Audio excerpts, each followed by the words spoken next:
Sabi nila magandang ano lang daw niya, withdrawal 800 lang. Para hindi masyadong malaki yung tax. Ilan? Mga 800. I-withdrawin mo weekly. Hira mo na nga, no? Pag pumalo na tayo ng 1,000, malaki na ang kinukuha. Kaya nga eh. 300. Mga 800 lang daw. Para maliit lang. 300. Sabihin natin bawa. Bawasan pa ng 300. Sabihin natin bawa 800. Parang kang nagpa-part-time. Bukasan lang ng 100, mga ganun. Pwede na yun.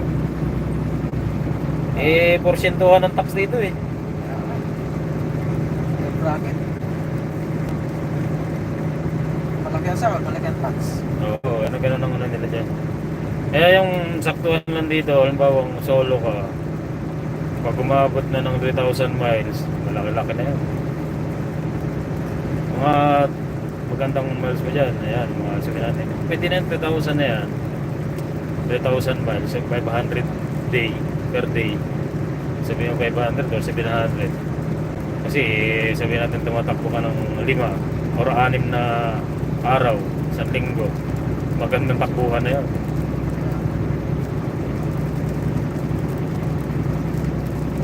Simula ka ng linggo, into ka ng biyernes.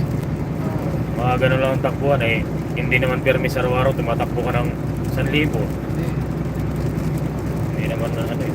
Depende kayo kung maganda-ganda yung tiyempo sa'yo na maganda-ganda yung biyahe mo. Dire-diretso takbo mo. Karlon mo, kargagan. Oo, ganun. Wala kang tukod. Wala kang waiting. Mag-waiting ka, wala rin. Nag-block nila. Wala namang halos ibabayad. Makipag-away ka pa bago kabayaran. Ayan, lumakas na naman.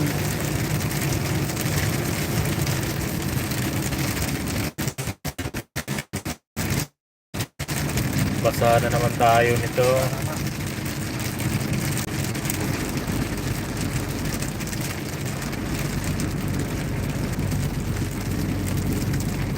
Akyat pa ako kahapon. Sabi ng operator eh. Sabi niya, sabi niya, huwag kang aapak-apak sa gilid. Dulas Sabi niya, dulas mga pipe na yan. Parang ayaw kong umapak. Buti na ilatag ko yung isang lona. Doon ako umapak ngayon sa lona. Pero nung unang apak ko, sabi ko madulas to ah. Tayo dyan. Basa eh. Kaya mo pa yun sa puwet. Ha? Kaya mo pa sa puwet maglatag. Oo, inuna ko para kakoy yung lonang apakan mo. Pero may hagdanan sila doon. Hindi, yung hagdan mo, di ba? Oo. Tapos ibababa mo yun dun sa mayana para makatawid ka. Tapos may harness ka. Lalakad-lakad ka talaga sa taas para mailatag mo yung lona. Kamali ka ng abak doon eh. Doon ka napupulutin sa ano. May biyak ka na. Sabi niya, don't fall. Sabi niya gano'n. Oo. Pati malalaglag tayo eh. Sanay naman tayo sa akyatan ng puno.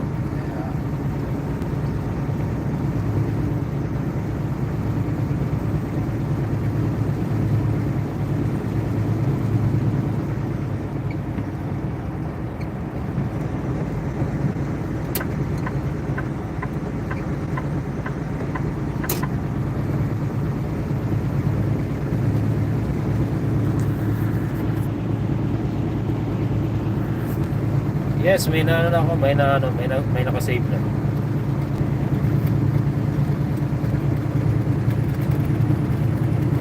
Dami nang ginagawa dito.